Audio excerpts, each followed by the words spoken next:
Alright, after I watched my video and I took it a million times, I actually forgot to tell one of the most important things in this.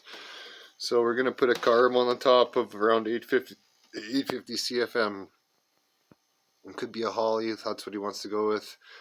I'd like him to try a thermoquad with the choke horn cut off and removed, and the accelerator pump on the biggest shot, and then tweak the secondary air door till it's loose enough that it doesn't bog, but it's still tight enough that it doesn't bog. So loosen it till you get a bog, tighten her up a bit, call her good. So there's that going on.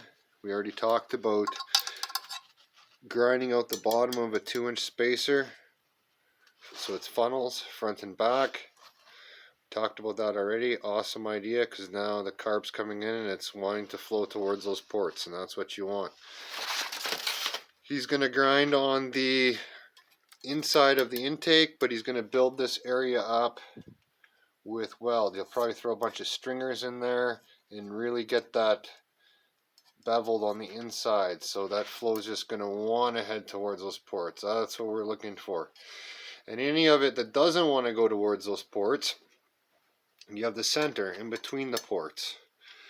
I told him to take a 5/32 drill bit and drill it, and then the same space as 5/32, drill it again, space, drill, space, drill, so it looks like a golf ball in there. It's going to have all these little sunken spots, the 5/32 divots, all the way across the whole way.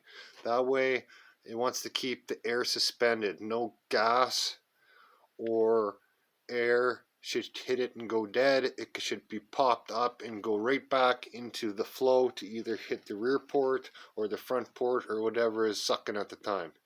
And we're talking about trannies. I told them I have turbo 350s for all my stuff, and despite what people say, a stock turbo 350 with B&M stage 2, and a lot of people don't like them, but I do, full of type F, hold up very fine behind one of these transmissions. Like the one I have has 12 years of abuse.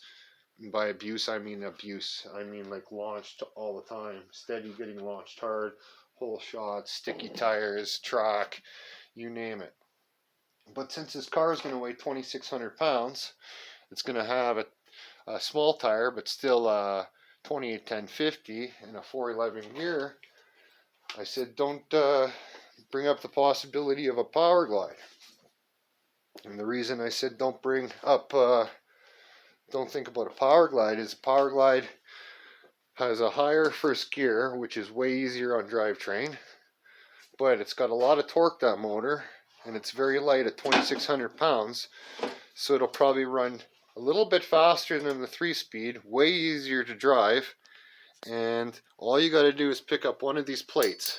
They're like $50, and you bolt it on, and you can bolt your power glide to the Oldsmobile bell through one of these holes.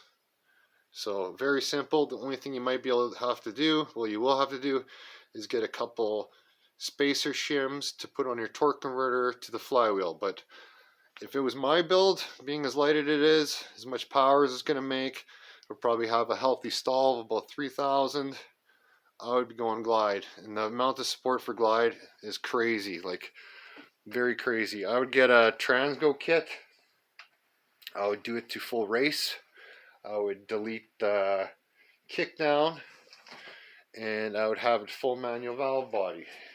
And the beauty of a glide is if you bracket race, it'll be way quicker due to the one shift. It'll be easier on parts, and his car setup, as far as I'm concerned, being so light and with the big block making so much power, it is meant for a glide. So you can get a glide cheap. It just has to be a cast iron glide. I'll show you one in just a sec.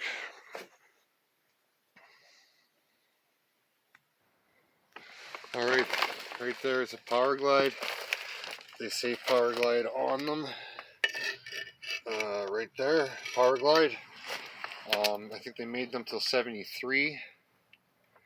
and you don't want a cast iron glide. That thing is pure garbage. Take it right to the junkyard. This is this aluminum glide. That's what you want. So pretty much redo the guts in it, which is extremely simple on these. Use whatever you want and get a turbo input shaft. And the turbo input shaft, you can buy them to put in a glide, and then you can run a turbo converter. So if it was me, I get myself a 3000 heavy duty Sprague Hughes converter.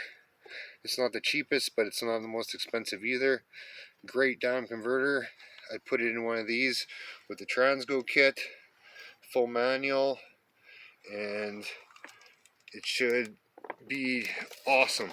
And it doesn't, you're gaining over a turbo 400, you're gaining 20 some horse the wheels by doing this, and you're losing like 100 pounds of weight, because they are not light turbo 400. And light car with lots of power, big block, that's the way to go. And it's not going to cost you your firstborn child. So anyhow, that's what I would do. Awesome transmission for that application. Not so good behind a slant 6 car or a 6-cylinder car like a Chevy 230 with a 273 rear end. Absolutely garbage. But for what you're running, 2,600 pounds, 500 horsepower, big block Olds, probably at least 550 foot-pounds, maybe closer to 600 foot-pounds, 410 gear, 28-10-50 tire. She's gonna go. Ultimate setup. And aftermarket for the support for these is unreal. Like there's glides with 3,000-4,000 horsepower going through them. So anyhow, have a good one. Until next time.